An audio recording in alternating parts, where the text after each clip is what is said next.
അങ്ങനെ ആ ദിവസം വന്നെത്തി. എന്താന്ന് വെച്ചാൽ ഡെയിലി പ്ലാനിങ് മാത്രം കൊണ്ട് നടന്ന ഞങ്ങളിത് ഇപ്പോൾ ചെറിയൊരു ട്രിപ്പ് പോവാണ്.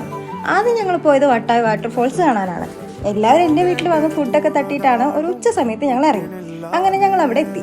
വിചാരിച്ച പോലെ അത്ര തിരക്കൊന്നും ഉണ്ടായിരുന്നില്ല. എക്സാമിന്റെ ഒരു ഗ്യാപ്പിലാണ് ഞങ്ങൾ പോയത്. അവിടെ പോയപ്പോൾ രണ്ട് ഭാഗത്തായിട്ടാണ് വെള്ളച്ചാട്ടം കണ്ടിരുന്നത്. ഒന്ന് മുകളിലും ഒന്ന് താഴെ തട്ടിലായിരുന്നു. ആദ്യം ഞങ്ങൾ മുകളിലേക്ക് പോയി അവിടെ കുറച്ച് ആൾക്കാർ കൂടുതലായതുകൊണ്ട് താഴേക്ക് പോകാന്ന് വെച്ചു. താഴേക്ക് ഇറങ്ങി വരുമ്പോഴാണ് ഒരു വ്യൂ പോയിന്റ് കാണാൻ പറ്റുന്നത്. മുമ്പ് ഞാനും ചേട്ടനും പോയപ്പോൾ ഈ വ്യൂ ഞാൻ മുൻപത്തെ ഒരു വീഡിയോയിൽ കാണിച്ചിട്ടുണ്ട്. അന്ന് വെള്ളം കുറവായതുകൊണ്ട് അങ്ങോട്ട് ഞങ്ങൾ പോയില്ല. അങ്ങനെ ഇപ്പൊ അതിന്റെ മുമ്പിലെത്തി. നല്ല പോലെ എൻജോയ് ചെയ്തു എന്ന് തന്നെ പറയാം. ഇടയ്ക്കിടയ്ക്ക് ഒഴുക്കിന്റെ ശക്തി കൂടി വരുന്ന പോലൊക്കെ തോന്നി. ആദ്യമായിട്ടാണ് ഞാൻ ഇതിന്റെ ഇത്രയും അടുത്ത് പോയി നിൽക്കുന്നത്. ഇതിന്റെ ഇടയ്ക്കില് ഒരു ചേട്ടന്റെ ഫോൺ ഒഴുക്കിപ്പെട്ട് പോയി. അയാൾ മുങ്ങി തപ്പുന്നുണ്ടായിരുന്നു. സംഭവം കേട്ടപ്പോൾ ഞാൻ എന്റെ ഫോൺ എടുത്ത് വെച്ചു. അങ്ങനെ കുറച്ച് കഴിഞ്ഞിട്ട് ഫോണൊക്കെ എടുത്ത് ഫോട്ടോയും വീഡിയോസ് എടുത്തിട്ട് നേരെ ഞങ്ങൾ ചെപ്പാറയ്ക്ക് പോയി. ചെപ്പാറയുടെ വിശേഷം സെക്കൻഡ് പാർട്ടിലുണ്ടാവും. ബൈ.